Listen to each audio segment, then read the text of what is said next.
Welcome, everyone. I think people are still joining. We're going to give it another minute before we start. And please feel free to use the chat and introduce yourselves.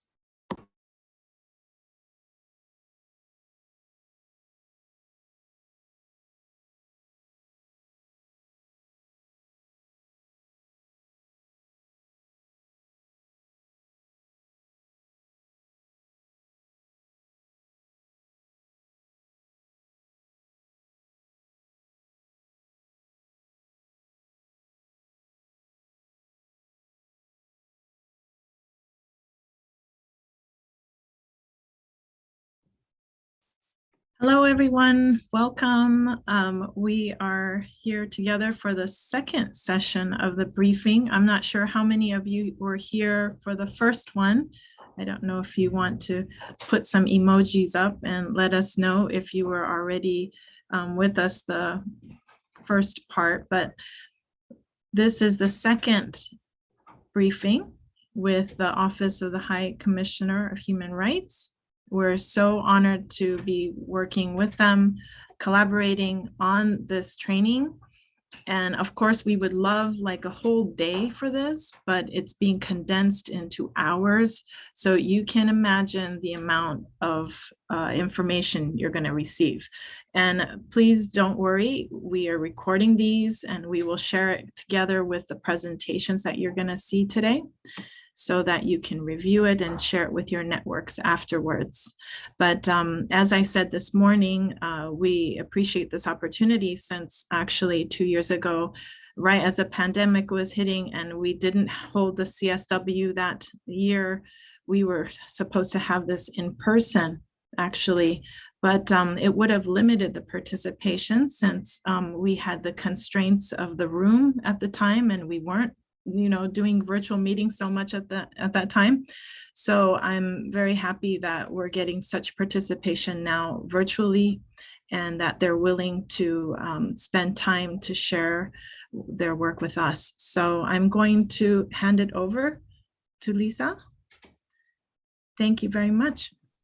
Thank you very much, Ivy, and welcome and good afternoon, everybody. My name is Lisa Sekaja.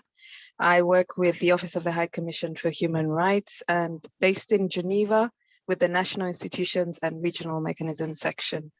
So I would like to welcome you all to this briefing. Cooperation between regional mechanisms and UN mechanisms is something that is very important to the Office of the High Commission for Human Rights because of all the synergy that is created in implementing human rights norms at the national level. And this one-day training seminar for civil society is one of the many events that we hold to enhance knowledge of how civil society actors can engage with both UN and regional mechanisms dealing with violence against women in general, and how they can also collaborate with the platform of the United Nations and regional independent mechanisms on violence against women. So in this meeting, we hope to share ideas and experiences on the InterAmerican Commission on Human Rights and the Special Rapporteur on Women's Rights as well. We will look at the UN mechanisms as well that deal with violence against women. And we will start with our very, very first speaker, who will be Louise Major, who is the Technical Secretary on Follow-up Mechanisms to the Belém do Pará Convention, MESECVI, from the Organization of American States. And she will take us through the role of this institution and how civil society can cooperate with them. So I would like to now give the floor to Louise. Louise, you have the floor. Thank you.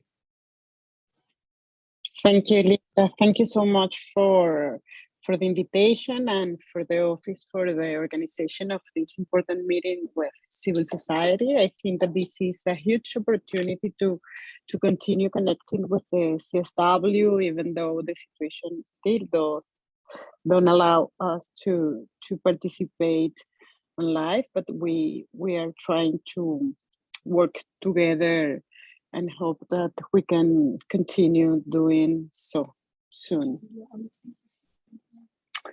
Okay, I'm gonna put the video, but what I would like to do is to share my PowerPoint. That's what I was asking before. So let me try to share my content. So I would like to present first give me 1 minute.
Just give us a few minutes, please, as we get the presentation up.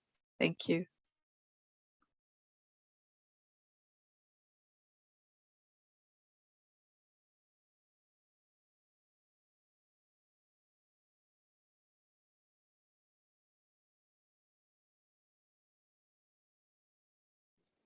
While we are trying to figure this out, I would like first to introduce the Belém do Pará Convention. And you know, the Belém do Pará Convention is the first Inter-American and first international treaty that recognizes violence against women as a violation of human rights for women's human rights. And also, I should say that is the first time that we recognize at the regional level violence against the right to live life free of violence as a specific human rights for women. So it is an international regional convention that has already, it's going to be 27 years old. So we already passed the introduction and the teenagers years of the convention, and nowadays all the countries in American region have an important development on violence against women on the framework of the Belém do Pará Convention. So, and important to say that, the second please, after 10 years of the Inter-American Convention, what happened, and well, I have to say also that the Inter-American Convention to prevent, punish, and eradicate violence against women was the result of a huge movement in the Latin American and American level to push the states to recognize violence against women as a human right violation. So we can say that the convention is the result of the NGOs and it was led by the NGOs and women's activists that allowed this region to have this first treaty.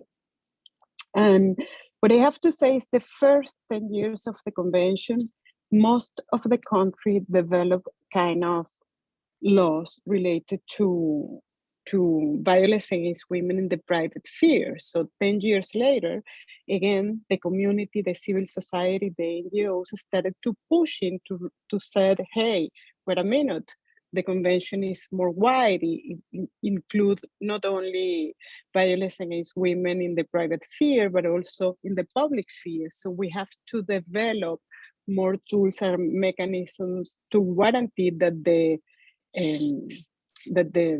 main violation of human rights could be addressed in the framework of the Belém do Pará Convention. So 10 years later, the organization, through the Organization of American States, pushing for a specific mechanism, and that mechanism is the follow-up mechanism of Belém do Pará Convention. So the mechanism was made inside the InterAmerican Commission of Women, which is CIM, Comisión Interamericana de Mujeres in Spanish, and the MESECVI has a committee of experts that evaluates states' reports and issues recommendations for them specifically, but also prepares hemispheric reports. And then also work specifically with each country to follow up the recommendations. Then we have also the Conference of a State Body that implement the convention, but also prepare reports and policies to implement according to the recommendations made by the committee of experts, and also develop some guidance once the Conference of a State Party have their meeting. So far for this year, we are gonna be working in the declaration for symbolic violence against women. So we are gonna address this in a declaration, and all the states are party of the treaty except United States, Cuba, and Canada.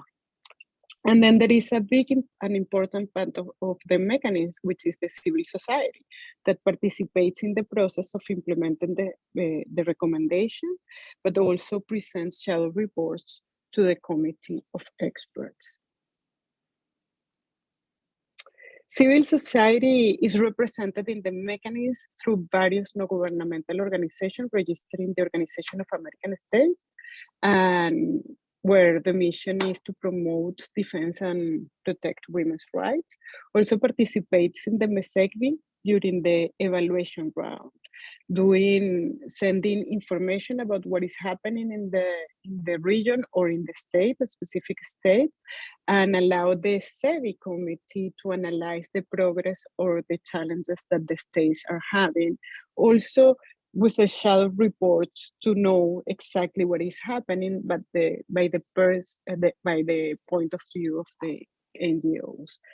And in addition to that, also the NGOs participate working with the dissemination of national hemispheric and follow-up reports, as well as with the monitoring and follow-up of compliance with the recommendation formulated by the committee. The next, please.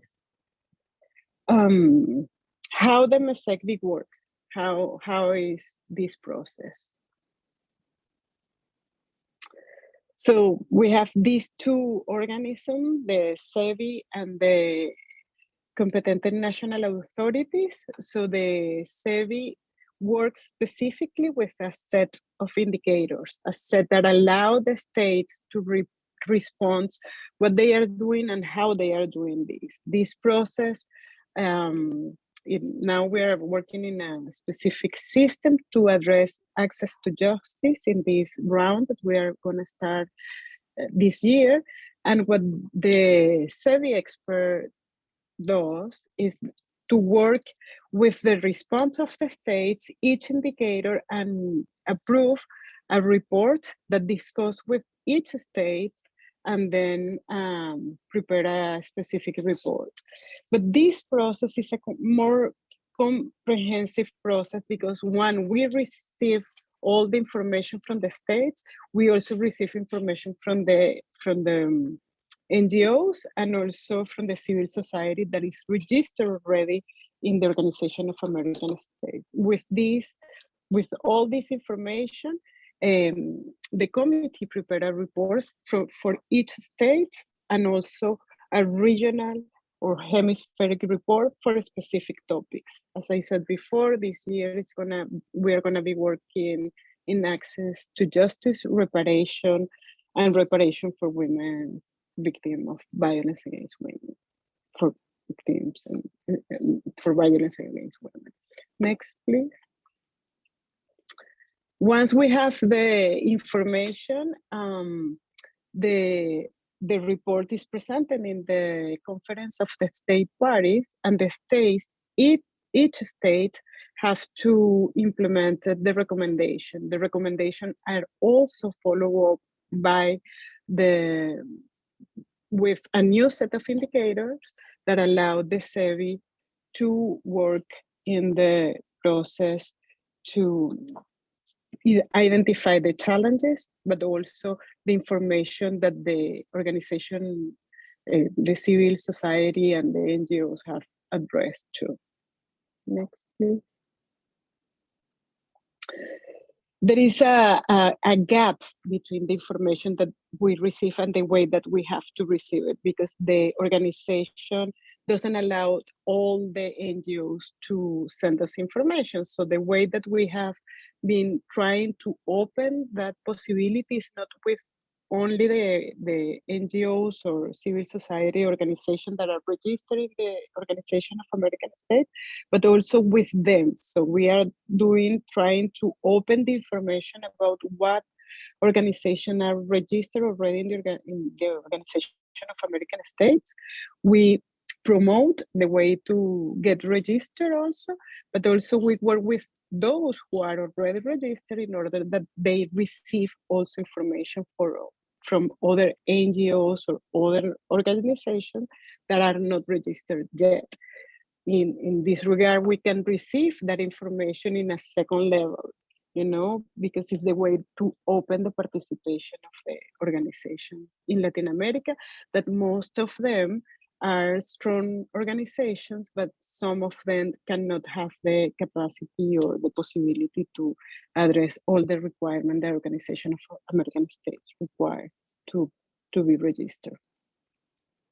This is some of the requirements. So name, address, main areas of activities, reason why you consider that the contributions you intend to make to the Organization of American States, and identification of the areas of work for the organization. This is the kind of things that we need to incorporate in the process of registration.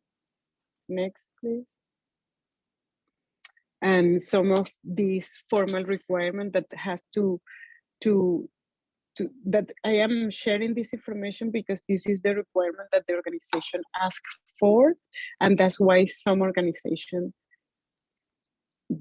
don't have the opportunity to register. So that's exactly why we are trying to open who are registered in the Organization of American States in order that they can receive also information from small organizations or small civil society, or even leaders or people who are working in women's rights and not have an entity that back them up with the information that they want to allow. This is more or less the process. The idea is we are working to open the space for civil society. I think that this is a wonderful space for us. The Organization of American States still is an important organization, but what the MESECVI is doing now is having more information now in English, because most of our states that actively participate are in Spanish, but we are open our participation for Caribbean countries and also for other regions through the platform. So I think that it's important to share this space with you. Thank you so much for the invitation, and please let me know if you have any question about it. Thank you so much, Luis, for making that very elaborate presentation on how CSOs can cooperate with your institution. We have one question that came in. Could you define symbolic violence? This came in from Elizabeth Starcevich. And somebody also asking for your presentation in Spanish. So maybe we can arrange to prepare a presentation in Spanish at a later stage. Sure. Well, part of the the way that some countries in the region have addressed symbolic violence has to be the way that women are represented in media and social media and in all the spaces, educational and formal spaces are a way to ways to generate a concept of women. So the way that women have suffered this kind of representation has been addressed in some laws, like in Venezuela, Argentina, and now we are trying to address this issue more broadly also in Mexico, are labeled as symbolic violence against women, a way that women are represented, and the women that the symbolism that representation or the way that symbolism represent in women's life. So this is something that we are gonna discuss. That is not yet a common concept for the states of Belém, the States Party of Belém do Pará Convention, but we are gonna have a meeting on June this year with all the conference of the state party to discuss a common concept and to address the issue in the region.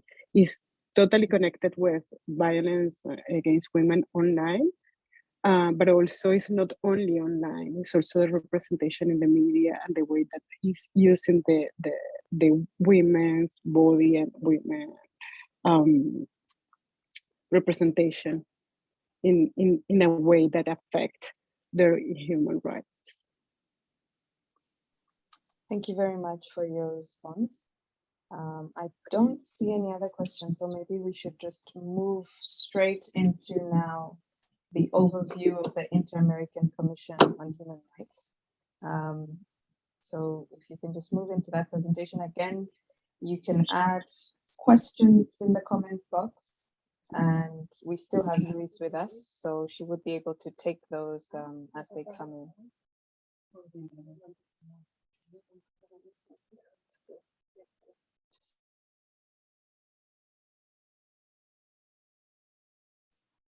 You have the floor. Please take us through the system and how civil society organizations can cooperate or collaborate with the Inter-American Human Rights Commission on Human Rights. Thank you. Well, thank you so much. Well, I really going to try to do a quick explanation about how could you work in the Inter-American Commission. The Inter-American system is really broad, and a difference with there's a huge difference between the MESECVI and the Inter-American Commission of Human Rights, and also the court, the Inter-American Court, because there is in the case of the Inter-American Commission of Women's Rights, the access for the organizations are totally open. The organization don't need to register through the Organization of the American States, and that allow more a huge amount of organization to participate. The way that the organization participates in the Inter-American Commission of Human Rights, is in different ways. One is one really important way of this participation is through the hearings. Hearings are the process that the Inter-American Commission opened 2 or 3 periods of hearings in order to guarantee to listen the organization and specific topics that allow them to know or to understand or to get information about specific situations that are related for a country, or also patterns of women's rights violation that can happen in different ways. This is something that the organization normally have twice a year, sometimes 3, and sometimes when the Inter-American Commission of Human Rights have can travel before COVID, the hearings could happen in different countries of the region. As you know, the Inter-American system, the 2 main human rights organisms in the Inter-American systems are the Inter-American Commission of Human Rights and the court, the Inter-American Court of Human Rights. Both of them are principal organism of the Organization of American States. And in the case of the Inter-American Commission of Human Rights, that work with 7 commissioners that are in their own countries, but also get together in Washington, D.C., normally twice or 3 times a year. They receive specific individual claims that they can address as a cases, but also the Inter-American Commission of Human Rights work with thematic cases and or with the specific reporterships. In the case of women's rights, there is a specific reportership that is working all over the year with NGOs to address specific topics. And the way that the reportership works is working cases and giving all the gender perspective to the work of the Inter-American Commission of Human Rights, but also addressing individual cases that allow us to identify specific standards. And in addition to the individual cases and the thematic reports, the work of the Inter-American Commission of Human Rights in the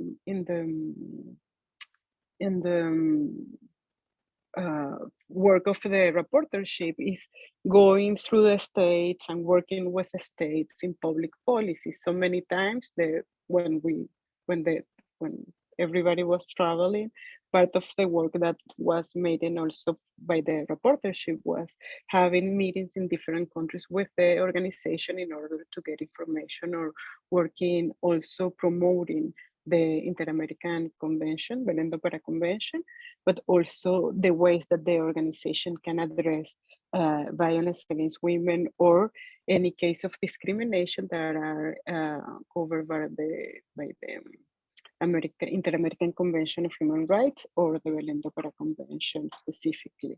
So, and the way that now we are working together in the Inter-American Commission of Human Rights and also the mechanism is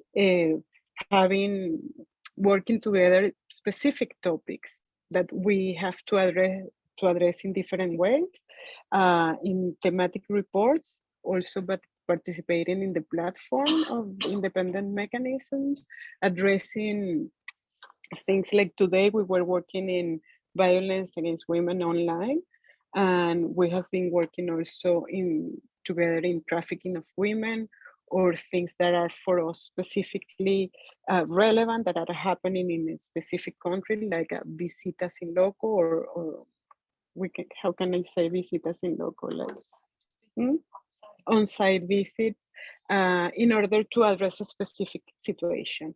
So an example of that is in Guatemala 3 years ago, 45 girls died in a very unclear situation in Guatemala. They were in a specific institution that's supposed to take care of them, and all of they dying in a very horrible and complicated situation because they were on fire, and nobody opened the place where they were. So the situation was really, really complicated because most of the girls were girls without parents or some kind of representation. So the way that we worked together was traveling to the place, receiving all the information from NGOs. NGOs were crucial in that moment because we received not only the official information, but of course that always have the state point of view. So we received from different organizations what was happening in that moment, but also the patterns of violation that happened before, and the way that the authorities address the investigation. So pushing this kind of situation allowed the organization to have a specific stand in the process, and that allowed so many organizations to follow up then the investigation and the prosecution process for the people who was responsible for this situation. we're still working on following up what happened there, but still there are so many other cases where the commission and the mechanism are working together. We are also doing addressing issues publicly, like in press release, in order to work addressing situation like what happened in Chile with some women that were victims of violence during protest, or also in Mexico. So we have been working together to address specific issues. But the way that the Inter-American Commission once receive a case, one analyze a case, when a case is working specifically from the rapporteurship, then work with all the commission. And if the case once has been decided by the Inter-American Commission of Human Rights, is the state doesn't follow the recommendation of the Inter-American Commission of Human Rights, the Inter-American Commission from Human Rights can elevate the case to the Inter-American Court. And there also the organizations that have participated in the cases can participate also in the case in front of the court. So in so many cases now, the Inter-American Court of Human Rights also are working with the organization in order to follow up the decisions. Once the court have a decision, the process of follow up the decisions has been addressed by the organization, but also for the MESECVI, and of course for the Inter-American Commission, that is the primary part in the case. No? So I think that this is the ways that mostly the organization participate. I think that there are so many organizations participating right now with the Inter-American Commission of Human Rights, and this is something that for the mechanism specifically has been a rich process of exchange of information, because once the MESECVI generate information specifically for each party, each state party, then the Inter-American Commission and also the court have that information also from the MESECVI. And this is a way to participate, that all the systems are working now together in order to get more information, more in detail about what is happening with the public policies in the states, but also in the process of access to justice. I would say that I will stop here, and if you have a question, please let me know. Thank you very much, Louise, for that really comprehensive overview. And it's very interesting how civil society can be involved in all aspects, whether it's in the hearings or supporting individual cases.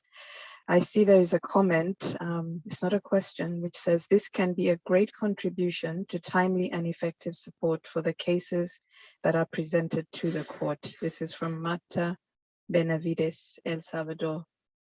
Do you want to comment? Do you want to mention a little bit more about their cases?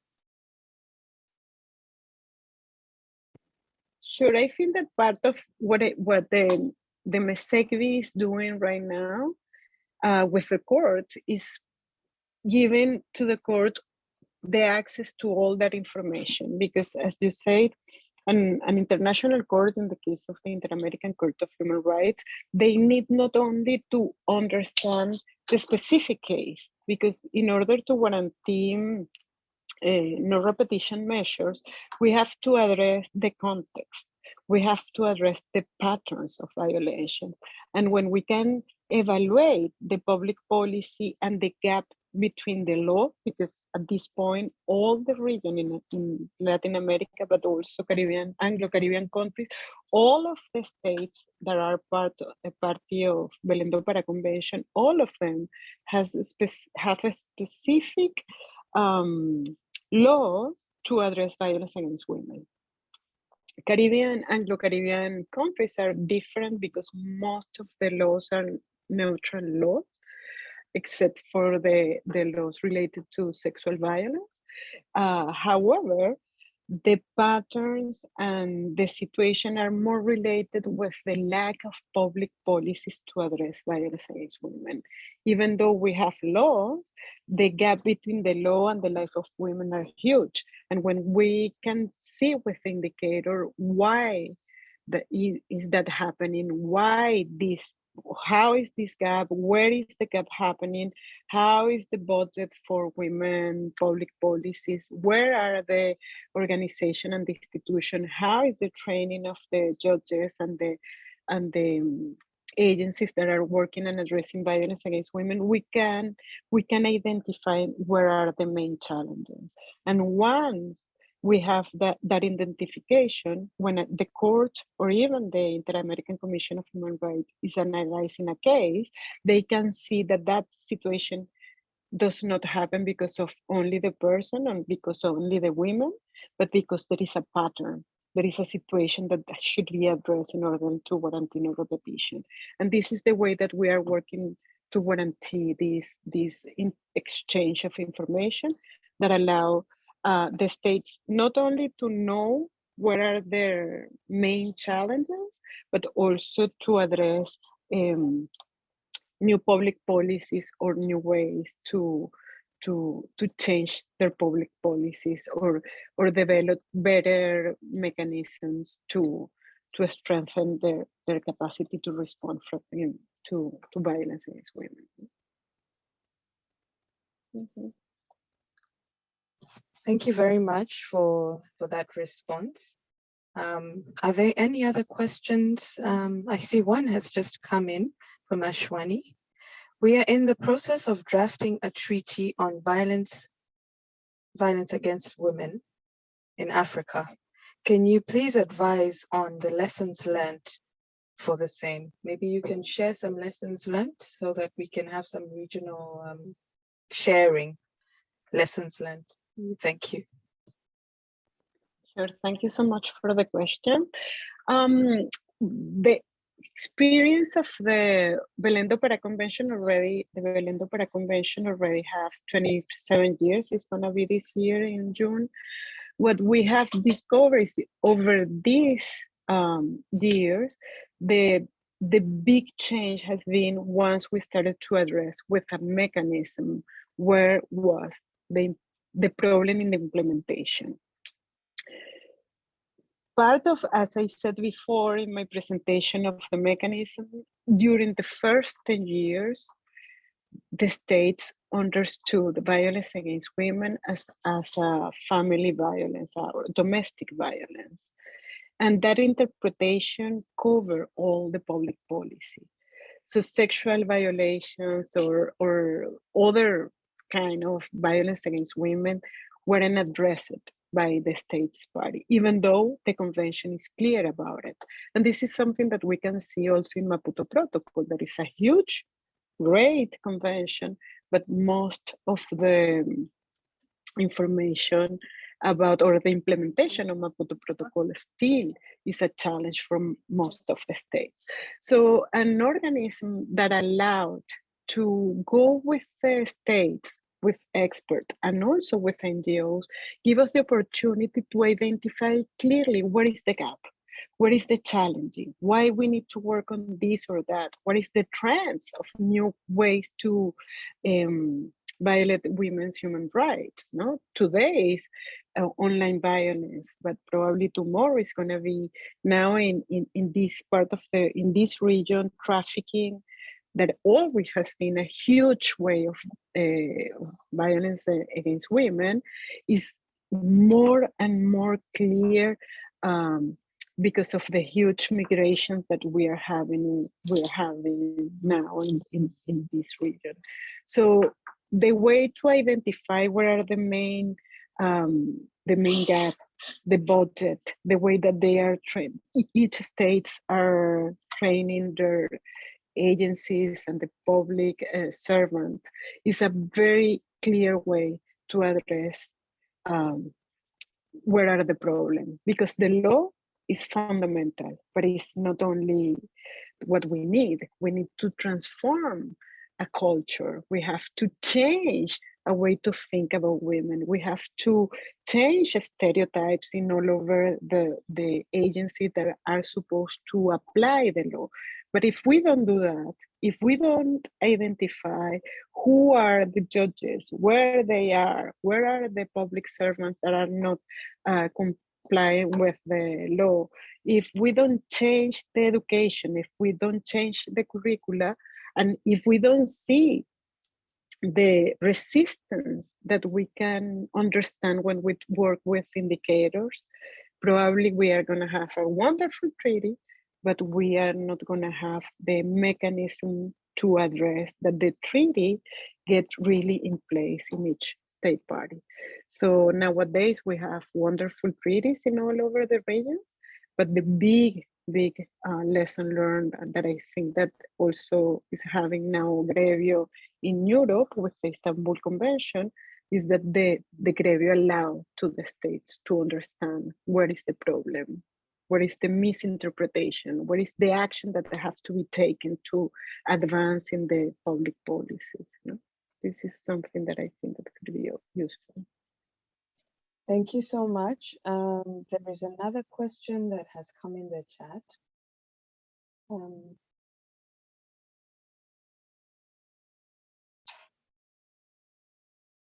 Please,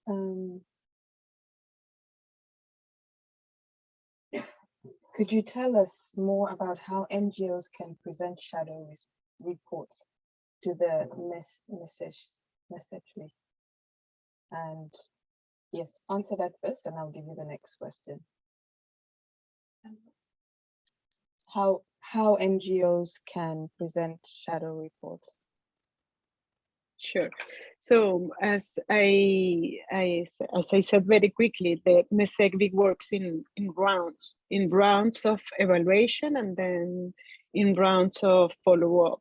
In the rounds of evaluation or in rounds of evaluation that has evaluation and follow-up, we ask for NGOs to send shadow reports, and that shadow reports can be sent by an NGO that is already registered in the Organization of American States, or to send it to another NGO who is registered in the Organization of American States, because we have the handicap that in order to receive the shadow report, we need that the NGO should is already registered in the organization. The way that the committee has opened this rule, that is an old rule that we haven't changed yet, is asking the NGOs that are registered already in the organization to receive the reports. Then they send it to us, and the Sevi use that information as has been sent by an NGO that is already registered. But the way is we announce what we launch the round, we inform about what is the round, and we receive different information. Last round we received 38 shadows reports from all over the region, most of them related with sexual violence and violence against LGBT or lesbian and transgender women. And also we receive a lot of information about sexual violence against girls that allow us to have a broad perspective of what is happening in each state. But nowadays, all the states, as I said before, has a kind of law to address violence against women. So that is not enough. So we can see through the reports clearly where are the main challenges. So we can work with the states about this specific topic and ask to the states about these specific topics. Thank you so much, Luis. There's one last question. Somebody said, in the remote communities where I serve, women are asking help to stop domestic violence, but the villages are run by men in a very macho way. How can I gently but firmly make the chiefs of these villages and everyone there understand that it's a big infringement of women human rights? Yeah, it looks like there is another question. Okay. Before. Well, I think that one of the main changes that we have seen lately is that we started to understand that we have to work with men. This is something that hadn't happened before because it was crucial to work with women to raise awareness about women's rights. Because violence against women and discrimination is very natural for most of our region in Latin American and Caribbean countries. We have naturalized what we identify today as a violence against women or as discrimination against women. But the process has been, step by step. That's my particular interpretation. The first steps were to work with women. We had to work with women in order that women understand what were our rights as a woman, and also collectively. And this is a process. This is a process to address discrimination against women and work with women to change that approach. Now we started to work with men because part of this cultural changing that we have to do or to address have to include everybody. And the work with men in village or men in politics are fundamental. But that also gives me opportunity to talk about the women's political participation. We have to address the work of men, but also we have to encourage women and strengthen the capacity of women to participate, to guarantee their political participation. And because this is the way to start to change this representation of women in the small villages, but also encouraging them in order to participate and to ask for accountability for those men. Mm-hmm. Thank you. Thank you. Thank you very much, Luis. And I think there was another question on why the word platform is used, but I can see Federica responded adequately. I hope we can now move on to the next session. I want to thank you very much, Luis, for your presentation and for diligently getting us through the Inter-American system, how civil society can engage, the range of options that they have to engage and to promote and protect women's rights and violence against women, how it can be tackled. So thank you very much.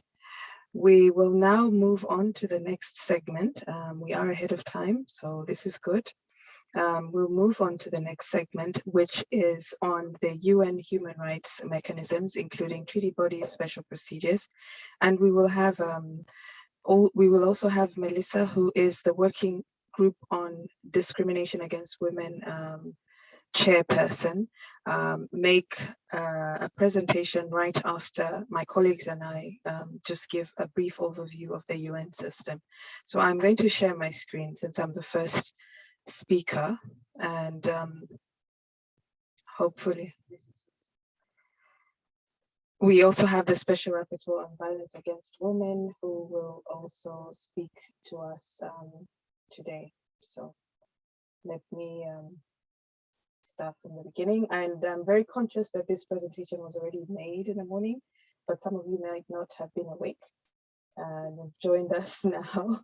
So I apologize if it's very repetitive, but I think it's very important as well. So the United Nations human rights system is based on two bodies, really, the UN treaty based bodies and the UN charter based bodies. And I think we all know the treaty bodies, there are about 10 human rights treaty bodies that are monitored by committees, and they are tasked to assist states in implementing the treaties. So these independent bodies, treaty bodies, help to implement the various human rights treaties.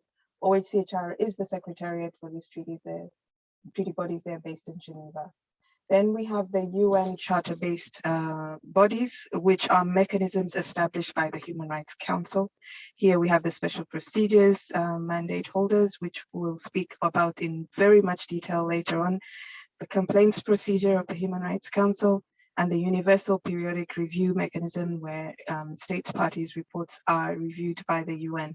And the Human Rights Council bodies, of course, the Human Rights Council is an intergovernmental body that is mandated by the General Assembly with 47 members that have a 3-year term. So when we look at the treaty bodies, we can see all the treaty bodies there. We have the ICERD that deals, of course, with racial discrimination, the Convention of Civil and Political Rights, which is monitored by the Human Rights Committee Treaty. We have also the CERSC and the CEDAW, which is the one that is most relevant for you here, with its committee on the CEDAW and this optional protocol, which is a complaints or communications procedural mechanism. I'll not go into the rest because I think you know them.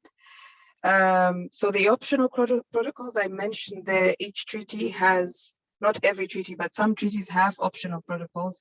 There are 2 types. Some are procedural.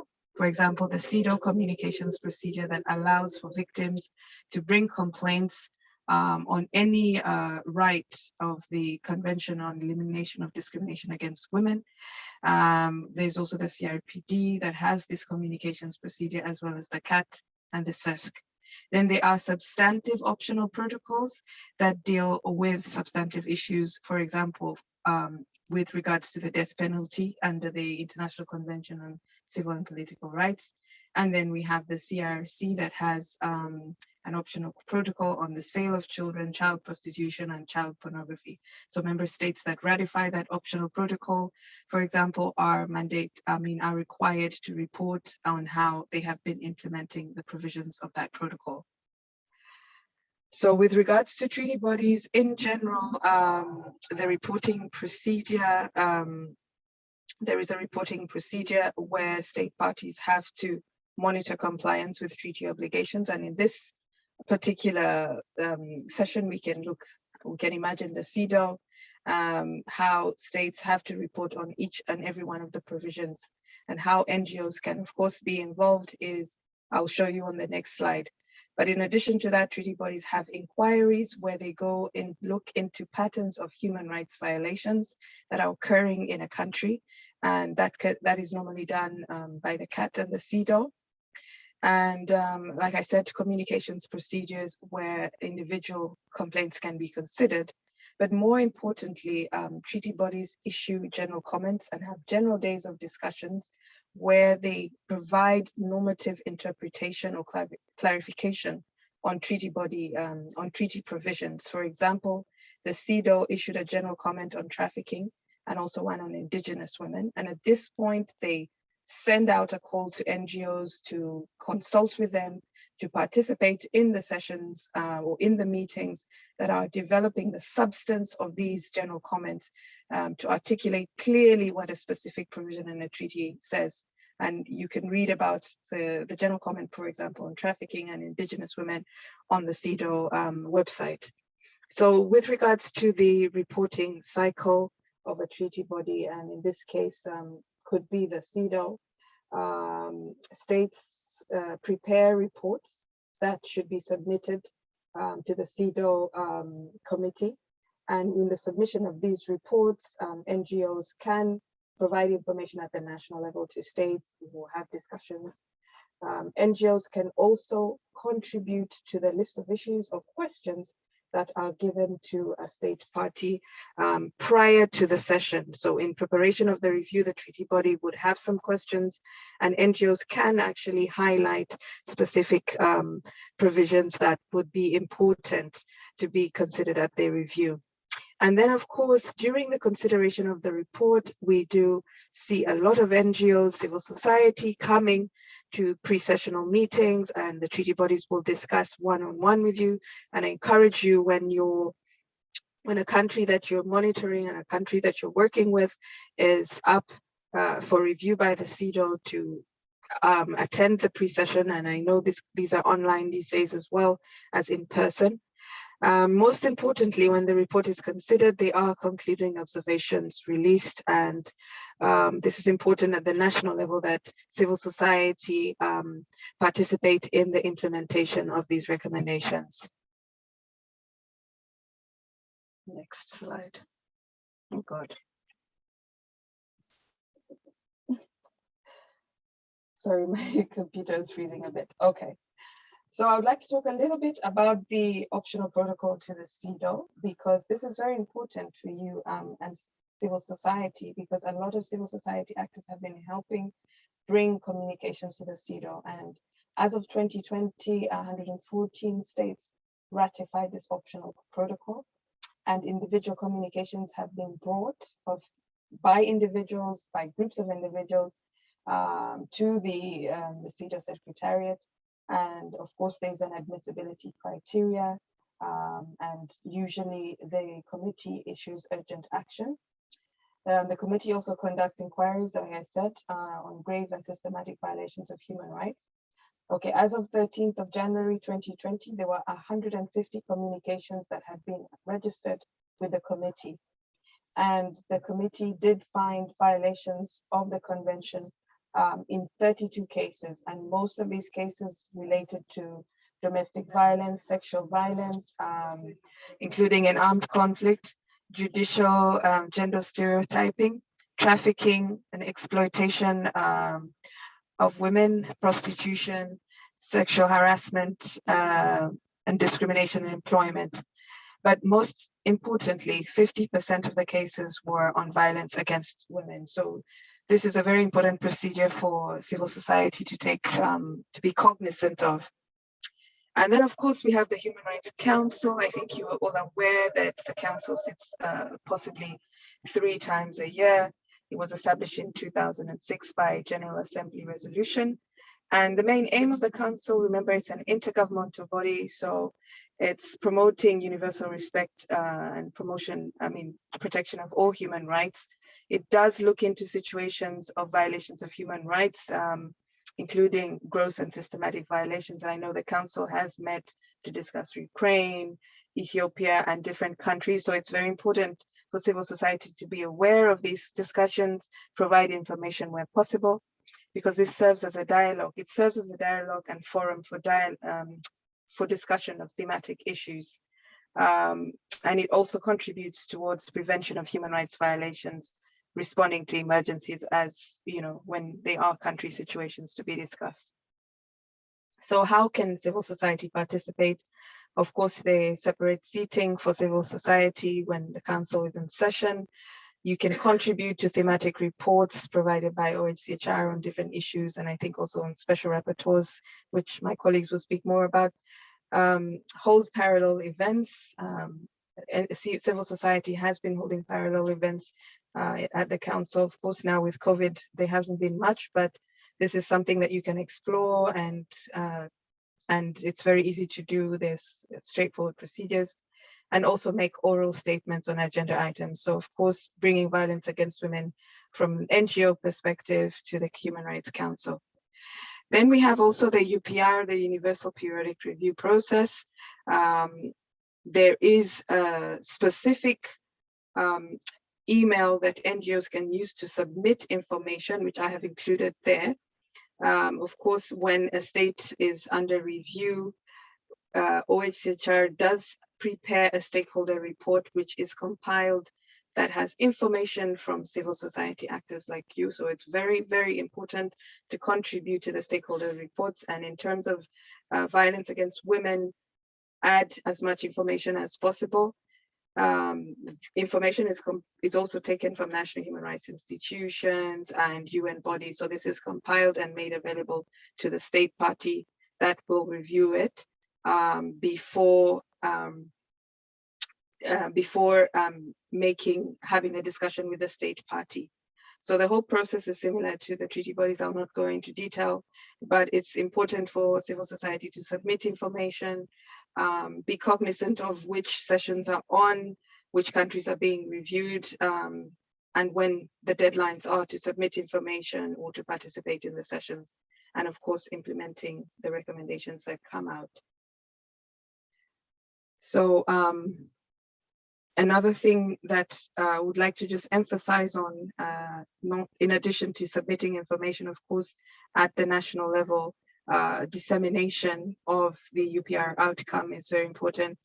Participating in drawing up national action plans and knowing that OHCHR also makes available under the UPR process a fund that is made available to state parties to implement recommendations. So this is one area where you can engage with your state party and ensure that they take advantage of these funds if they are required. There are also funds for torture prevention. So as civil society actors, I invite you to consult our pages, OHCHR pages. If you're working in the area of torture prevention, there are funds available to do work on this. So I would like to end here, but I would like to share these links. And again, the presentations will be sent to all of you who have registered. So, but these are some of the links where you can find information that I've been talking about today. And yes, so please, I'd like to hand over to my colleagues, but just post any questions in the box and we shall take them together at the end of this session. I hand over to you, Frederica. Hi, good afternoon, everyone. So I will take you briefly through the set of mechanisms that is called special procedures mechanisms. These are mechanisms from the UN set up by the UN Human Rights Council that Lisa just talked about. And then I will give you the general overview of how this mechanism work. And then we'll probably zero in on the two that are most relevant here, which is the only two mechanism devoted to women's rights, violence against women, and discrimination against women. And you'll have also the chance to hear directly from this mechanism and in the experts, the Special Rapporteur on Violence Against Women, who join us today, and Melissa, the chair of the working group on discrimination against women and girls, who also join us for this briefing. So let me share.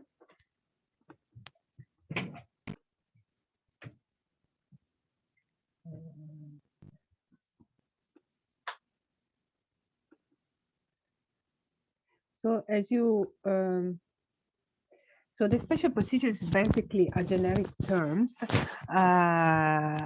to indicate, to call all these mechanisms, but these are eventually independent experts, human rights experts, so individual human rights experts that receive a mandate from the UN Human Rights Council to address either specific country situations or thematic issues. And these experts are appointed by the Council for 3 years, which is renewable for another 3 years. So their tenure is maximum for 6 years. They act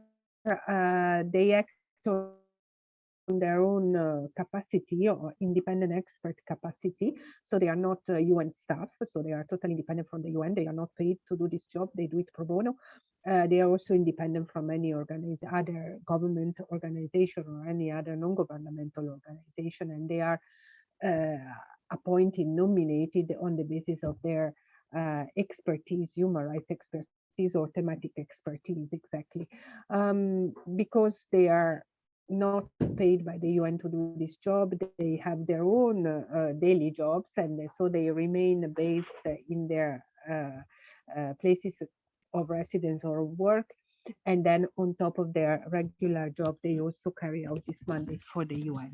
At the moment, we have quite a wide range of thematic mandates, special procedures mandates that look at thematic issues, 45, and 13 mandates that actually look at country situations. So country situation, they look at the whole gamut of human rights, but only in one country. Whereas the thematic mandates, they look into the these specific thematic issues, but worldwide. They have a global mandate.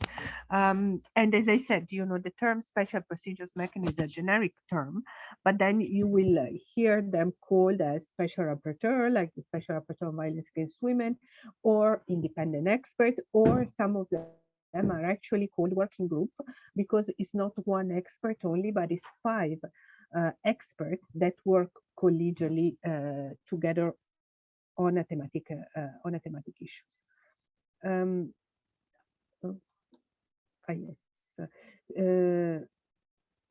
The mandate, as I mentioned, is established by the Human Rights Council through our resolution. And this resolution is also what provides the parameter of the mandate, meaning they provides the broad parameter of what this expert can and cannot do. And then another important document that guide the work of this expert is also the code of conduct, which was adopted by the Human Rights Council, also, which is a set of ethical principles that these experts, they have to abide while doing this work and while exercising this mandate. But concretely, what is it that this expert do actually? So there are a range of tools that they use for their work. First of all, what is called generically communications, which is how they take up cases of alleged human rights violation. We'll go back to that. Country visits, so they can visit country and issue reports.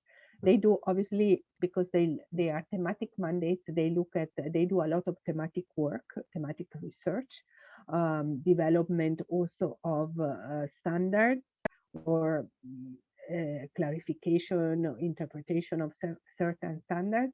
And then they also do a lot of awareness raising activities, advocacy activities, either via media engagement, so engaging with the media through press releases, media statements, or other type, all sorts of other type of activities, including participating in seminar, workshops, and webinars, etc. I will just maybe go a little more into details on two tools. One is the country visits. Country visits, they can only take place if there is an invitation by the government, by the country, right? And by the government, it's not anyone who can invite. Some countries have issued what we call standing invitation, meaning that these countries have basically said that their doors are open to special rapporteurs visiting, right? So the special rapporteur normally would not ask for an invitation, but would just mention that they are interested in visiting and suggesting dates. Country visits are usually a very important tool because it creates momentum on a specific human rights issue. It can also bring visibility to a thematic area which was not very visible, for example, in the country, or was not talked about much.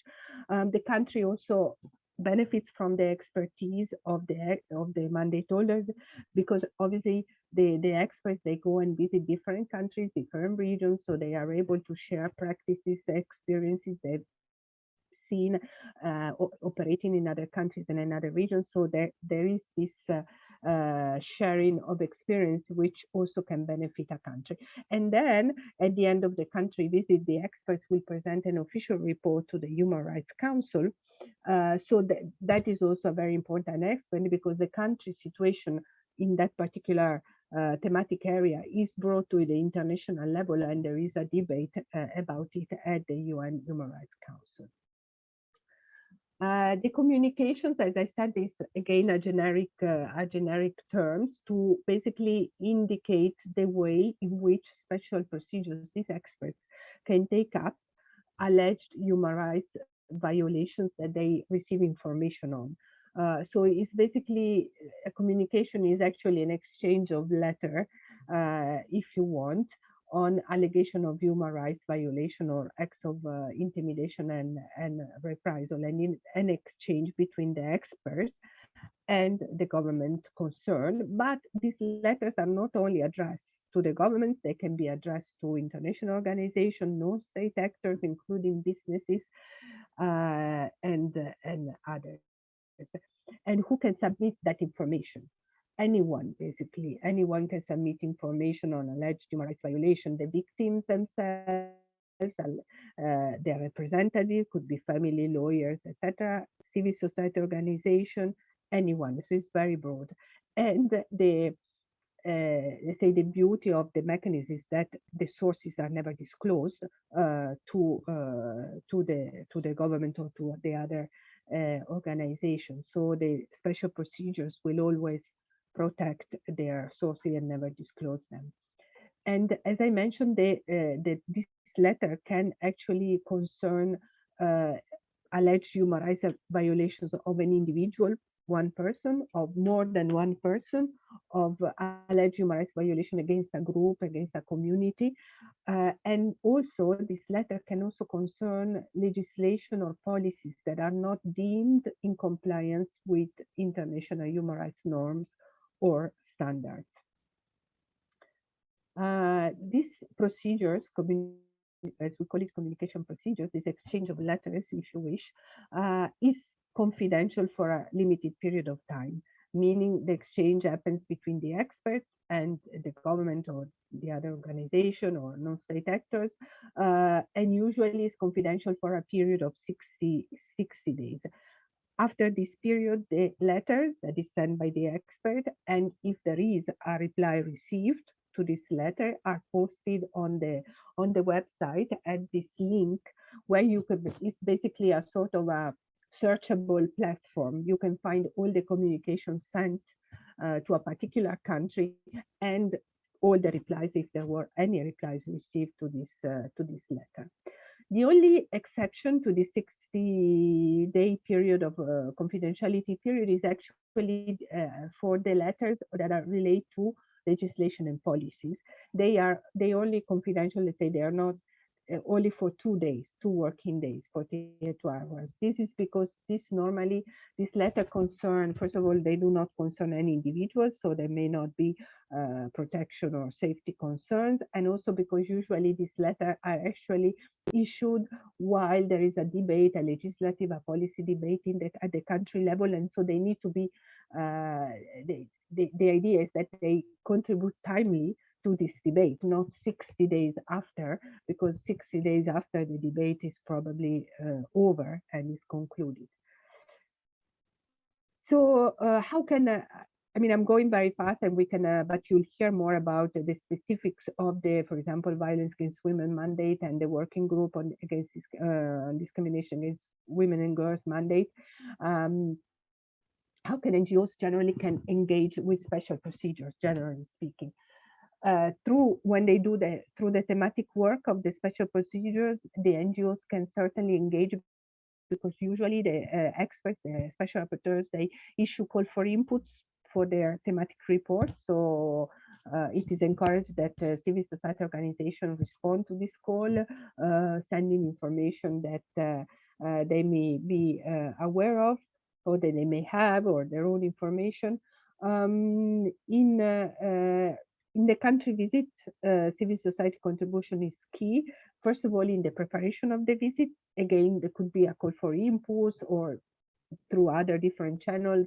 Usually the fact that there is a country visit coming up, the information is publicly available. So the civil society send information on the country, substantive information, but also suggestions on what issues the expert could consider taking up, or what places to visit within the country, what organization to meet, etc.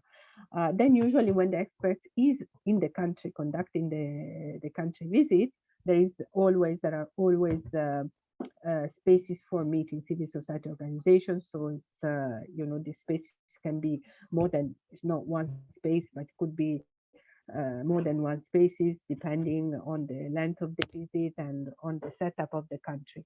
And then what is key also in terms of civil society contribution is really the follow-up to the recommendation, because I mentioned, there is a country visit, and then there is an official report presented to the Human Rights Council with a list of recommendations made by the special rapporteurs.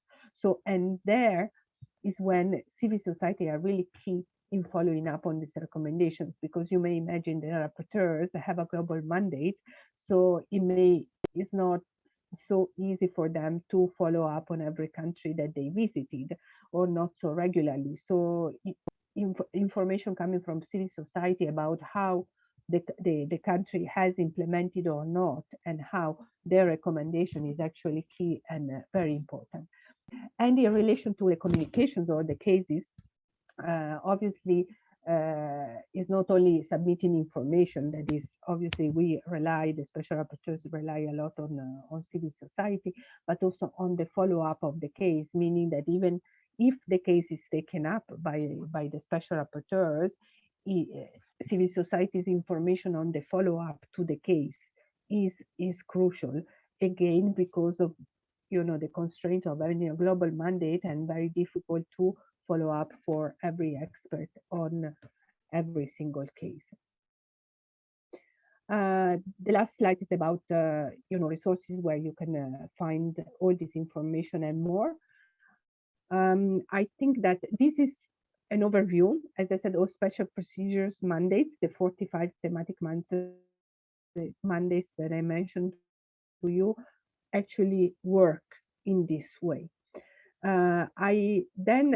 If we want to zero in on the two mandates that are exclusively devoted to women's rights, we have the Special Rapporteur on Violence Against Women mandate and the Working Group against on Discrimination Against Women and Girls. And on those, I think I would give the floor to actually the experts themselves that have joined us today. If they are ready, now, how do I stop sharing? Yes. Yes. Okay, so I don't know, Rim, are you okay to come in now? Yes, I am. Thank you very much, Federica, actually, for also laying the groundwork for a lot of what I was also intending to cover. So it will be good then to just focus on the most important issues. I'm going to try and share my screen. Can you see it?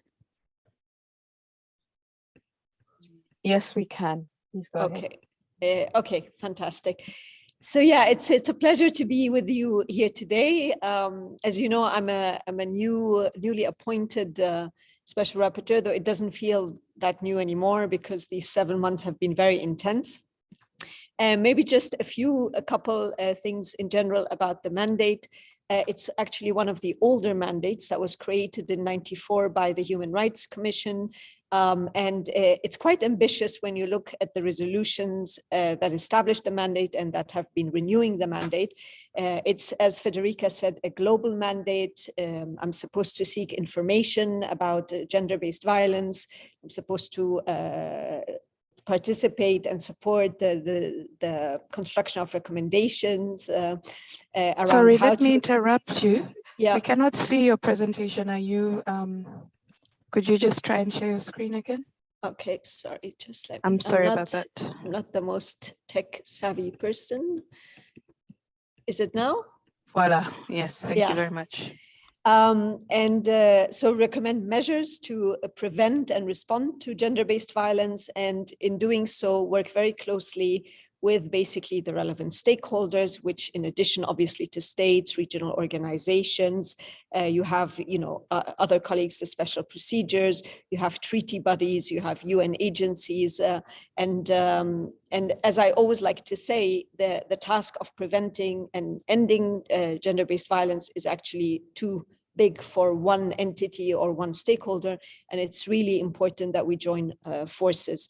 Not to mention that it's very much governed by intersectionality. So even in my approach within the special procedures, I try to work very closely with other colleagues, so with the working group, with Melissa's people, with the SR on persons with diverse sexual orientation and gender identities, with the SR on health, etc., etc.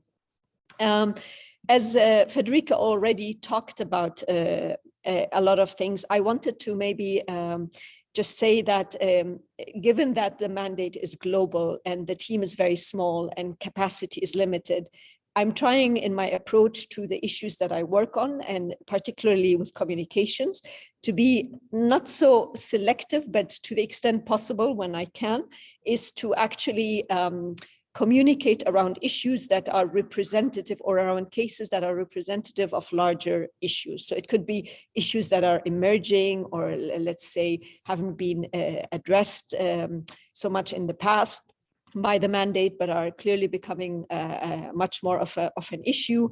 I try to look at geographical diversity when it comes to cases.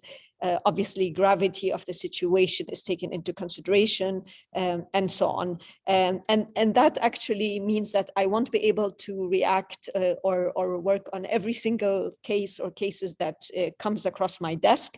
Some of them also go to other colleagues if they have more capacity. But it might also explain why, especially if we are notified about cases, we might not be able to respond to every requirement. Also, because the threshold is that you cannot rely on media reports alone.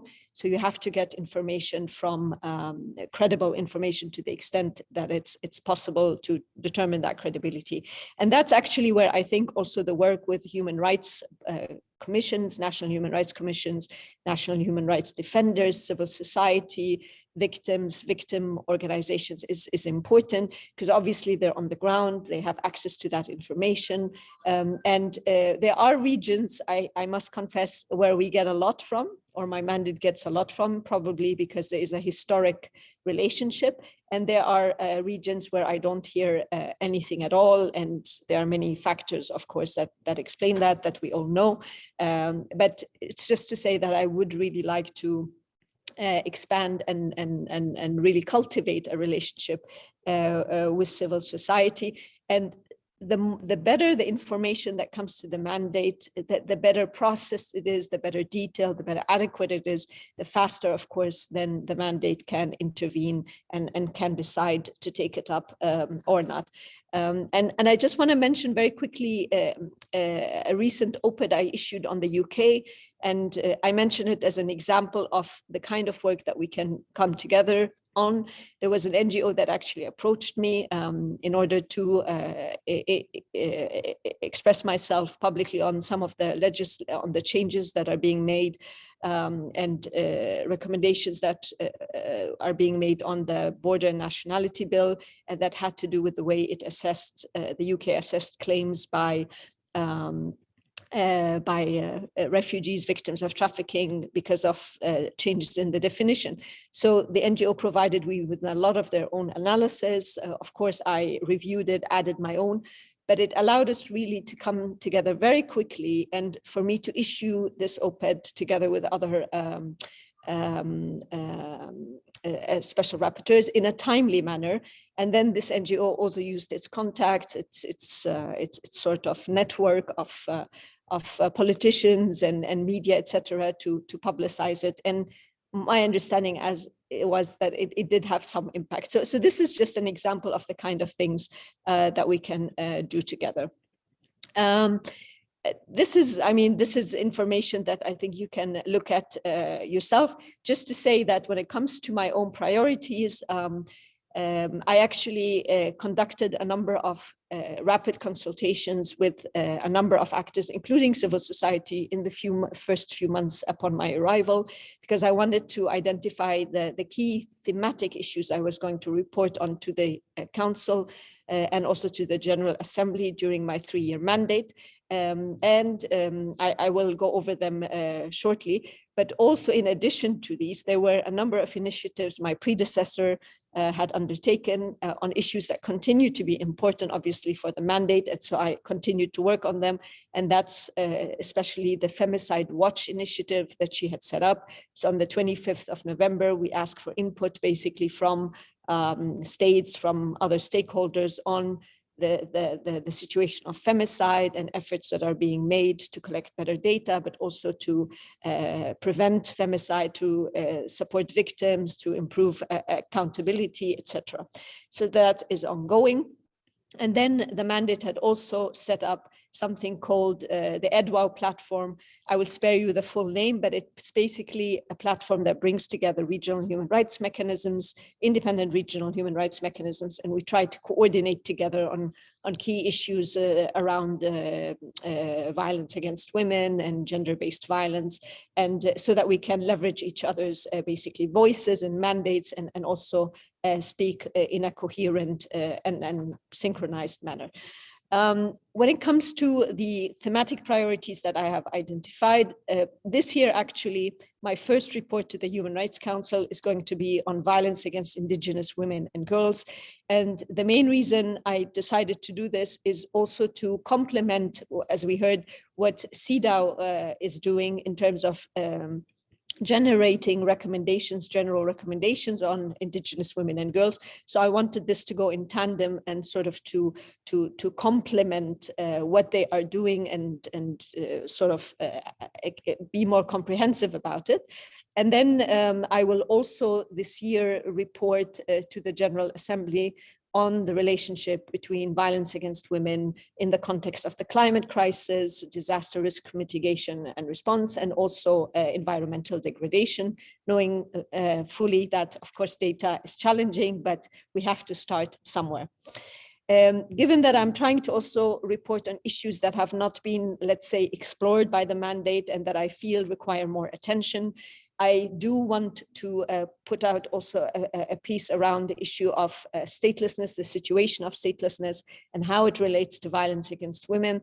A predecessor, a previous rapporteur, had looked at the issue of, deferring nationality laws and discriminatory nationality laws, but this is going to be a bit broader. The other thing that I feel the mandate hasn't explored yet extensively and is required, the resolution that established my mandate spoke about psychological forms of violence and also psychological consequences of violence. And we haven't really unpacked that. So we know that there is discussions about sort of coercive control. There are states that are putting out legislation around it, but, like, looking at this more comprehensively and what is being put in place about that is something that is lacking, and I'd like to do that also in terms of the way we deprioritize mental health, also in following conflicts, following disasters. In any humanitarian response, that's usually the first thing that is cut or not funded. So that would be part of that. Then we do have, of course, an international expert on persons with diverse sexual orientations and gender identities, but I do feel that it's time also that the mandate, as a VAW mandate, addresses that issue. So hopefully I'll put out a report on that. And finally, there is the whole issue about child custody and how misogynistic and patriarchal attitudes that are very ingrained or entrenched in justice systems of some countries actually end up really punishing women and punishing children that may be victims of sexual exploitation and abuse by actually granting custody to the aggressor, who is, in the cases we've seen, normally the father. So that is something that we've seen in a number of countries, and I would like to address it.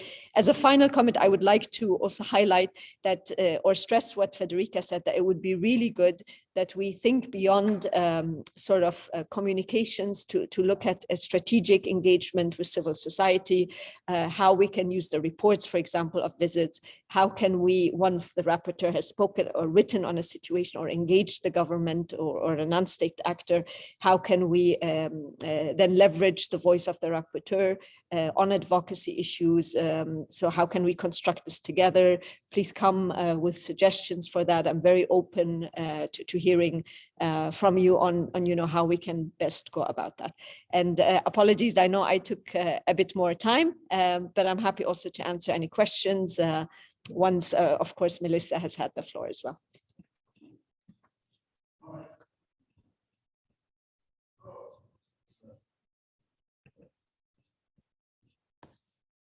We cannot hear you. Sorry, I said thank you, Rim. It's great to have you with us. And yes, maybe we move on to hear from Melissa, and then we open it up for comments, questions, etc. Is that good, Melissa? Sounds good, Federica. Is my audio okay? Could you please confirm that you can hear me? Yeah, it's good. It's good. I can hear you well. Wonderful. Thank you so much. So on behalf of the Working Group on Discrimination Against Women, I would like to start by thanking colleagues at NGO CSW and members of civil society who are on this call today for the opportunity to engage with all of you. And of course, acknowledge my fellow speakers and colleagues from OHCHR and the Special Rapporteur on Violence Against Women, REAM.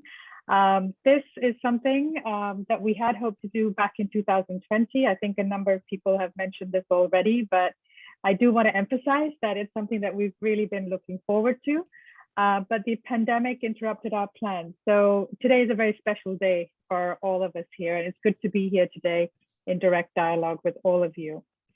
So with regards to what the working group is, I think Federica has spoken a bit, and a lot of what Reem also just said about her mandate applies to the working group.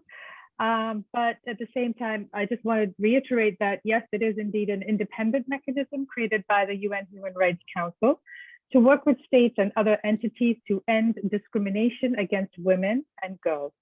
The working group is comprised of 5 experts from different regions of the world, so Africa, Asia, Europe, Latin America, and the WGDAW states. WGDAW is a UN classification, as many of you probably know. But all of these regions and are represented in the working group. And as noted earlier, we are independent and we do this work pro bono, but with critical support from the Secretariat in the Office of the High Commissioner for Human Rights, and Federica is here with us, as is Lisa. The working group is one of more than 50 special procedures, which, as you have heard, exist as thematic mandates, country mandates, as well as working groups. And we are one of only 2 mechanisms that focus specifically on women's rights and gender equality, of course, the other one being the mandate on violence against women. The conceptual legal framework for our work can be found in CEDAW and other core international treaties and jurisprudence. This means that we anchor our analysis and approach in the principles and standards embodied in international law as they apply to the realities of women's lives. In terms of how we do our work, how we've been conducting ourselves over the last, actually more than 10 years. The working group is among the more recent mandates. So we're about 12 years old. It's 2022 now. And in the last 12 years, we, similar to other mandates, have produced thematic reports. We produce one each year. We have conducted official country visits, and we have sent communications or official letters to governments upon receiving credible allegations of women's human rights violations. In terms of our thematic reports, I would like to say a few words. The working group's early reports, which we view as foundational reports, examine 4 interrelated areas of women's lives: political and public, economic and social, family and culture, and health and safety. And our more recent reports sort of build on these and have focused on themes such as reasserting gender equality and countering rollbacks, which is especially relevant in the context of concerted efforts by right-wing conservative forces to roll back women's rights and gender equality. Women deprived of liberty or deprivation of liberty, which also reveals profound violations of women's rights due to structural discrimination and gender stereotyping in many areas of women's lives. And women's human rights in the changing world of work, which is now even more of a concern, I think, in the context of the incredibly damaging impact of the pandemic. In our experience, the achievement of equality for women in all of these areas is interdependent, and it is not possible to promote women's empowerment or human rights in one area, such as participation in political and public life, without really securing their rights to equality in all aspects of their lives, including in family life, and we have to ensure their freedom from gender-based violence, as well as their sexual and reproductive autonomy. So the premise of our work is really that all of these rights are interrelated and interdependent.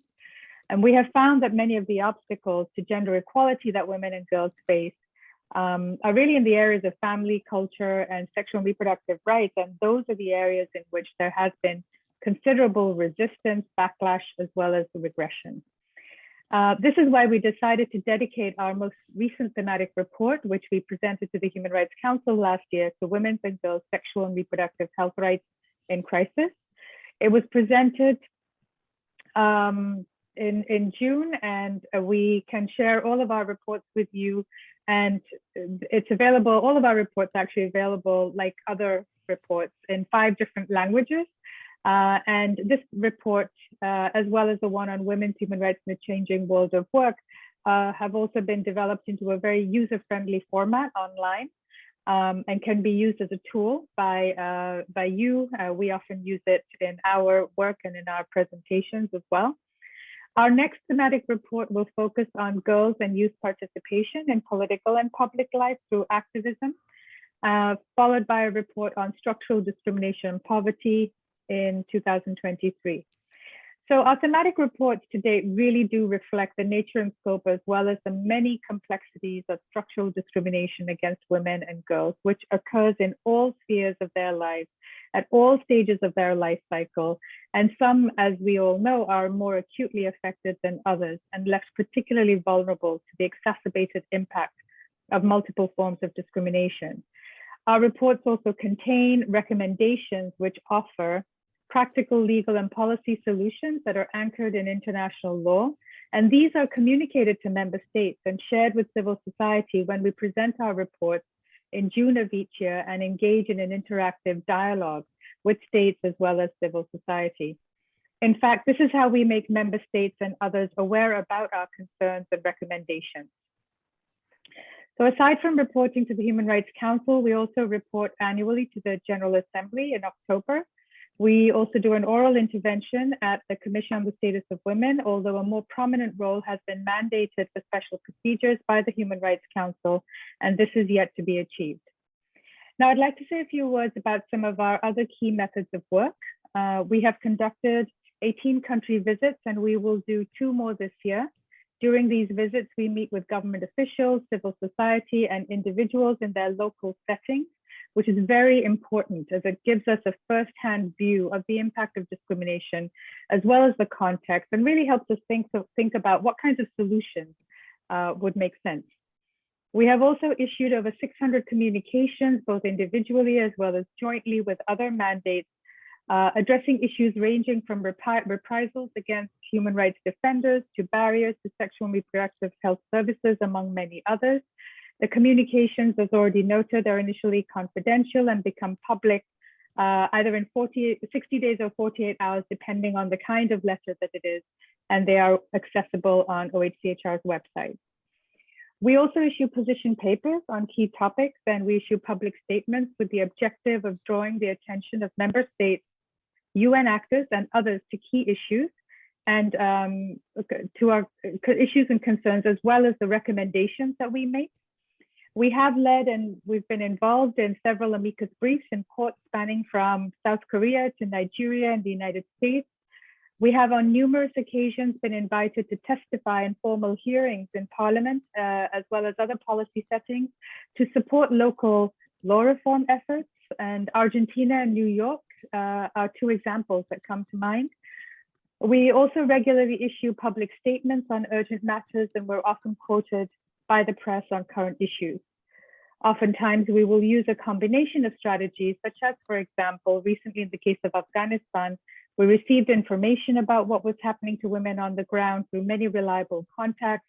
We worked with other mandate holders to issue public statements, and we participated in a series of briefings for permanent missions. So we do indeed work all year round, and we can be reached anytime via the Secretariat. A lot of what Reem said earlier about capacity really resonated with me and really does apply to the working group as well. So now in terms of how we engage with civil society, I would like to just emphasize a few things. We formally convene 3 times a year, twice in Geneva and once in New York. And during our sessions, we have a dedicated time slot in our agenda to be briefed by civil society, as well as by UN agencies and others. And these are separate briefings. We've also tried to convene regionally to be more accessible to regional mechanisms and NGOs in different parts of the world. NGOs are invited each year to make submissions for our thematic reports so that the reports can be shaped by their expertise and knowledge and the realities and concerns of women on the ground. NGOs, as you've heard, are often an important source of information, if not the main source of information for our communications, and many requests originate with them. We also meet NGOs during our country visits, as they are able to shed light on many realities that would otherwise not be evident to us. We have found that NGOs often utilize our analysis in their strategies as well, ranging from advocacy for law reform to litigation and other strategies. And they also use our recommendations to engage in dialogue with their own governments and to promote important conversations at the local level. We are often invited to participate in briefings led by CSOs, panels, as well as consultations. And this really helps us deepen our understanding of issues to really think about, and also to think about how we can work together to meet common challenges. So for example, the challenges posed by the organized opposition to women's rights and gender equality, we have benefited from engagement with leading civil society organizations who are really studying and analyzing trends. And these panels and consultations also help bring other mandates on board, which helps promote the larger objective goal of gender mainstreaming of the special procedure system. We do have an impact document that's available online that provides many concrete examples of the use of our work by CSOs on the ground, as well as how they have engaged in follow-up activities. So in terms of why we are here, I just would like to say that we are interested in building strong bridges with feminist civil society working in many different areas. And this is especially important to our mandate since discrimination exists in every sphere and in every aspect of women's lives. It is interrelated and deeply embedded in our structures and systems and will require a collective effort to rout it out. In fact, we do rely on the wealth of information that you possess, and we would like to see CSOs more strategically leverage special procedures and our work, in other words, our thematic reports, country reports, for example, which contain really useful analysis and recommendations that can strengthen calls for accountability as well as legal and policy reform, and also validate the claims that you make in relation to violations. The beauty of the EDVAW platform, the platform on ending discrimination and violence against women, is that it connects global and regional women's human rights mechanisms working to eliminate both discrimination and violence. We know that violence is in itself a human rights violation, the recognition of which did not come about automatically, but really through advocacy led by civil society and the hard work of allies within the UN system and also some member states. It is indeed the worst form of discrimination against women and will not be eliminated unless we extinguish its root causes, which is why we need to work together and combine our knowledge and strength. As you may have noticed, we have some work to do in terms of connecting with regional entities in Asia. So if you have suggestions for that, we would welcome them. We understand the particularly difficult context in which many of you are working. We can also imagine your level of distrust in institutions, including sometimes even in the UN. As independent experts, we are also expected to provide recommendations to improve the work of the imperfect and often highly politicized UN system, especially as it relates to women's and girls' human rights.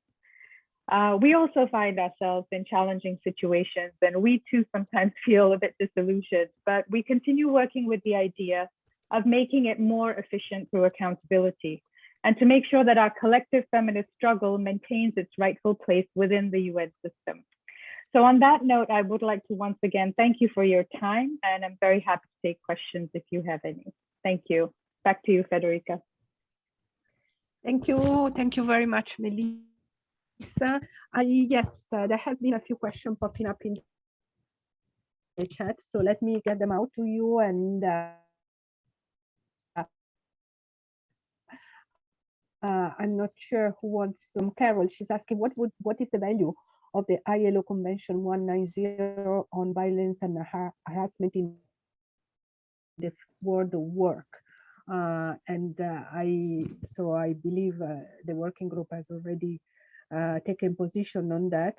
There was also a question, and I think some of the questions Reem already answered in the chat, so that's great. From Karen, she's asking, has the Istanbul Convention been discussed?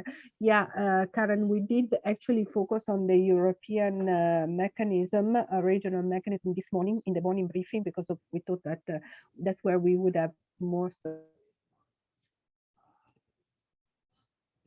of the European-based organization. It has been discussed, and I see that Rim already also responded to your question to the chat.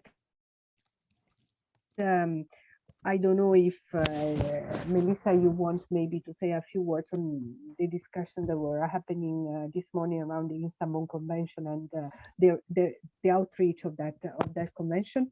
Then there was a question from Nicole about the upcoming report of the working group, when it's going to be due to be published. Then Bessie asked a question, but Rim already responded, which is how to convey information and concerns on issues that mentally ill women face inside long-term institutions in New York.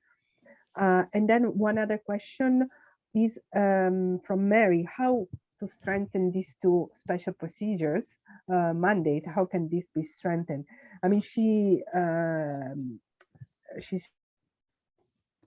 suggested another UN working group with its own complaint. I'm not sure if Mary, I got correctly, but maybe we can leave it at that. And for the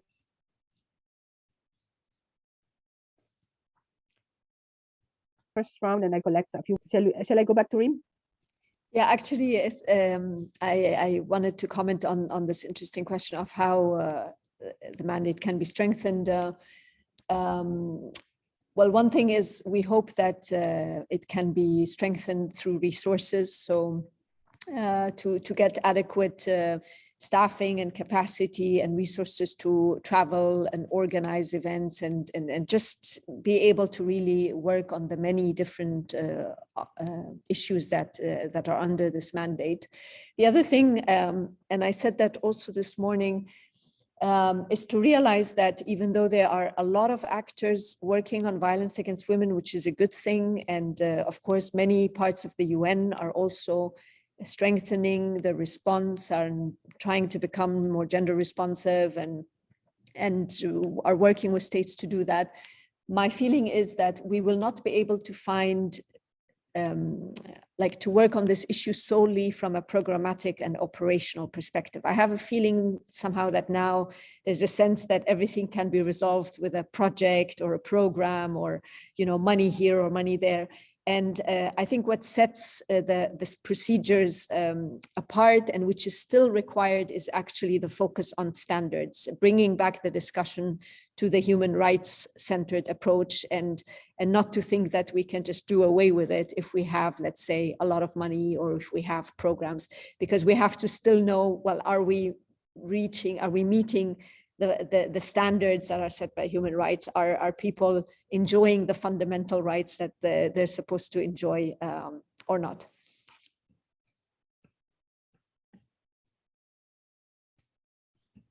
Great, thanks, Rim. And there was another that popped out about collaboration with independent experts on older persons and the fact that they're elaborating a convention. So I don't know if you want to comment, or otherwise I move to Melissa. Yeah, just very quickly on that, because I was this morning actually at a side event, and I don't know if Susan, you were there as well, which was organized on the intersection between gender and age. And my sense is it's true that the mandate seems, at least in the last few years, not to have focused on that a lot. It is very much a reflection of the intersectionality issue, right? When it comes to violence. I did agree with Claudia that we would have to work together more closely, also to highlight this issue. Yes,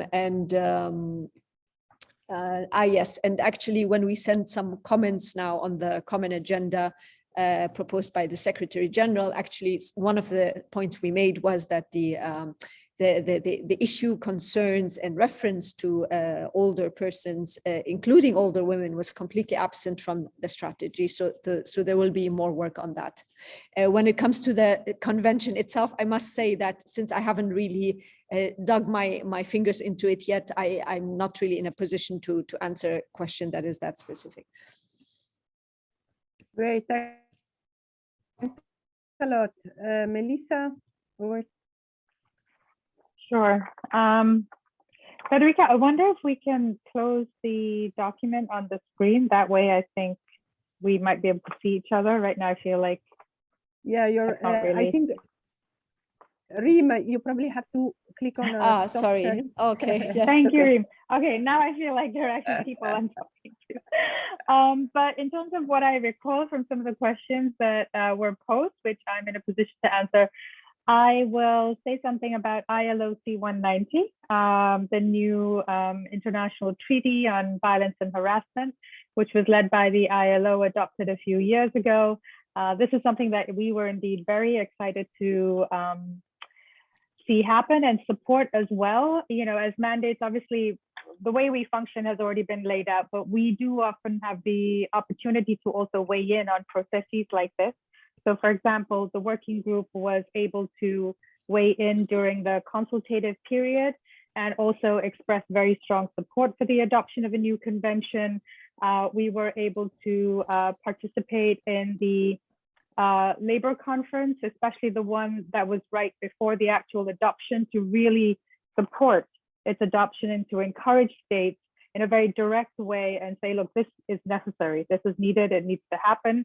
And then, since its adoption, even in our own thematic report, so for example, the report on women's human rights in the changing world of work, we have a very specific recommendation that we have made to member states, where we have said that member states should ratify this new convention.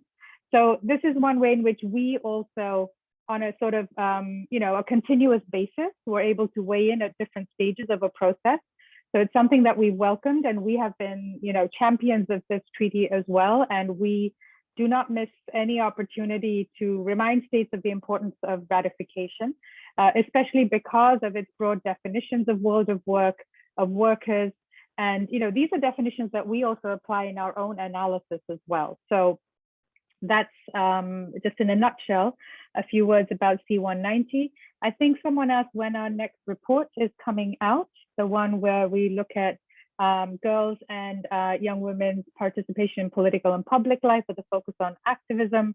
The report itself will be published in May, I think. It'll be out officially, but we will present it to the Human Rights Council, to member states, and we'll have the interactive dialogue in June.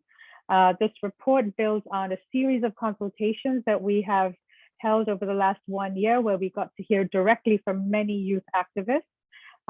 So yes, that process will culminate very soon. We're in the final stages of that report.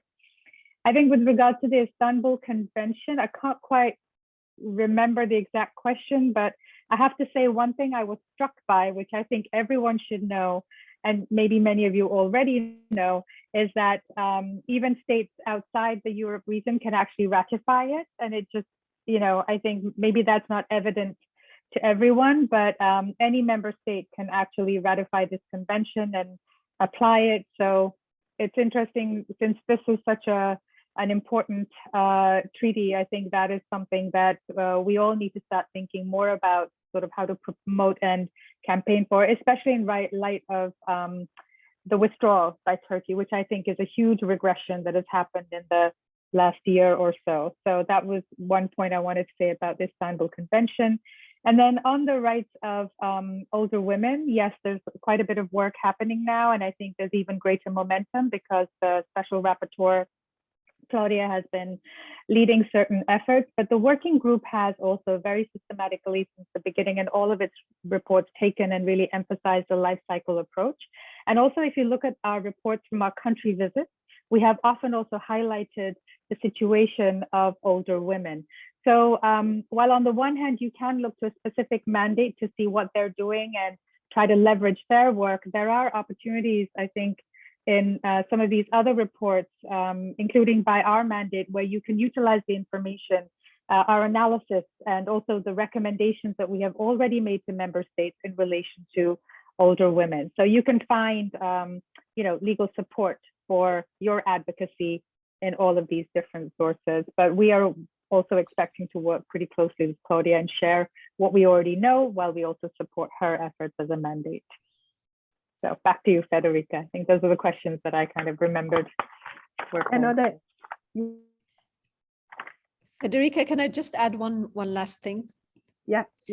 Just building on the last point that Melissa made. In fact, when I first came on board, I asked my colleagues to see what references to violence against women and gender equality were in the reports of the other special procedures. And actually, I was pleasantly, I mean, not surprised, but I was very happy to see that actually almost all of the other mandate holders and special procedures do pay attention to the issue of gender, and of course, where possible, but actually quite a lot, they also try to refer to issues of violence against women. So in fact, this is to go back to the point made by Melissa, that actually if you look at the reports and just extract the amount of the wealth of recommendations and description of situations, and you actually see a lot more distributed among the collective of special procedures than in just Melissa working group, the working group or my mandate. Yeah, that's a very important point. Thanks, Rim. And just I saw in the chat there was an interesting discussion about which regional or global standards, so maybe there should be more focus now on. And there was Rim's suggested to look at violence against women as a form of torture, etc. And I think it's the participant was also asking on the African context. And maybe if you allow me, I can give the floor to Ashwani, who mentioned that there are discussions for a new convention in the African context on violence against women. So we did focus on the African regional system in the morning, again for different time difference reasons, but maybe she can have a 2 minutes to summarize, if it's okay with you. Thank you, Ashwani. Thank you very much, Federica, and thank you very much for the previous presenters for your presentations. And it was good to know the focus areas of the Special Rapporteur and the working group. So in relation to female genital mutilation, the Maputo Protocol has, like in Article 5, has criminalized female genital mutilation.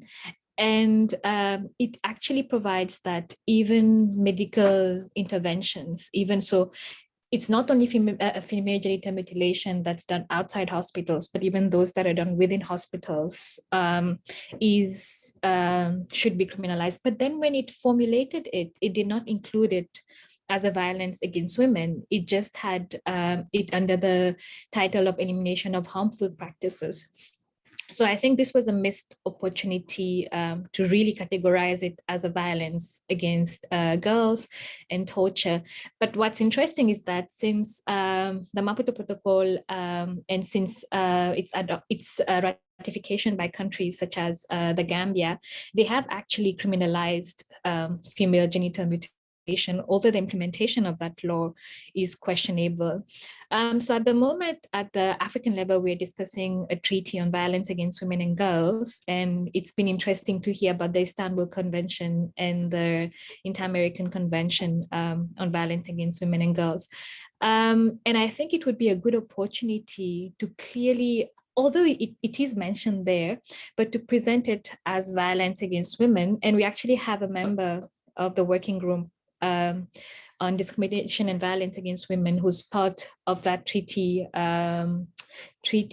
framing process. And I think it would be a good opportunity for us to present female genital mutilation as a violence against women and as torture.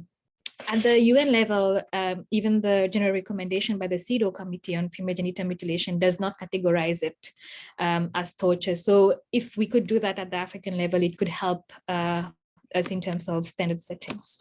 Thank you. Thank you very much, Ashwani. Rim, did you want to come in again? No, I'm fine, unless there's any last questions. I think you're muted, or no. Oh, no. I'm saying, unless there's any last questions, I'm answering a few questions in the chat. Okay, very good. I think so. I don't see. Well, there was one question from Karin about both instruments. I'm not sure what both instruments you were referring to, Karin. Do you want to come in and ask your question? Yes, thank you so much. Oh, I just referred again to Istanbul Convention and CEDAW, and I just wondered can you hear me? I'm sorry. Yes, we can. Yeah, okay. So I just wondered, you for sure know more about that. I just know both documents, and if you compare it, then sometimes the Istanbul Convention seems to be more concrete. And so I just wanted to know if, both of them could work together. And and you already explained to me that that it is recommended also to make use of the Istanbul Convention and to ratify it. Well, the Istanbul Convention, as you know, is all about violence against women and domestic violence. You know, it spells it out what it is, and it's very concrete in that sense, as you rightly said. Whereas, of course, CEDAW doesn't even specifically spell out or mention violence, gender-based violence against women, right? So it's used very much for that purpose, and with the help of the general recommendations that are developed by CEDAW. But of course, the Istanbul Convention is, yes, much more concrete. Okay. Thank you. I think we have no more comments. So I will thank you very much again, Reem and Melissa, for being with us. I'll hand it back to Lisa for concluding this session. Thank you. Thank you, Federica, and thank you, Melissa and Reem, on all the experts that have spoken today, the resource persons that have participated, Ashwani and Louise. I think this has been a very fruitful discussion, extremely substantive. We have shared information from various regions, right from Africa to the Americas to Europe. And this is amazing that we can come together and have over, we've had at one point, we had about 90 people online, a few have dropped off, but we feel very privileged to share this platform with you. I want to give a special thanks to the NGO CSW, especially Ivy, who has hosted us. We are actually speaking from their offices in New York, here in New York. And we have been very privileged and honored to be hosted here and to have them as our partners in organizing this event. So on behalf of the Office of the High Commission for Human Rights, I thank all the participants. I thank all the experts, all the resource persons, and I hope you can be in touch with us and the experts and with each other in the furtherance of women's rights and violence against women. So thank you very much. I want to hand over to Ivy, who has been our very gracious host at this event. Thank you very much and good evening. Hello again, and thank you so much for this briefing. Again, I commend all of you who have stayed to the end, and we will share this widely. And Reem, thank you for being with us. I'm sure the morning would have wanted you as well. And so we will share this, especially the chat was so lively and we don't want to miss any of that. So there were resources there. We're recording all of this once again, and the presentations, it will go out probably in our newsletter and in a mailing. So and our listserv is 40,000 and growing. So a lot of people will have access to this. And yes, I'd like to, if you want to open your mics, we usually say goodbye. If you wanted to say goodbye, this is the chance to do it, and then we'll close the meeting. But yes, thank you, everyone. Bye, everyone. Thank you. Bye. Have a good one. Bye. Thank you very much. Thank you. Thank you, Thank Lisa. you. Thank you so for much. sharing Bye. with us.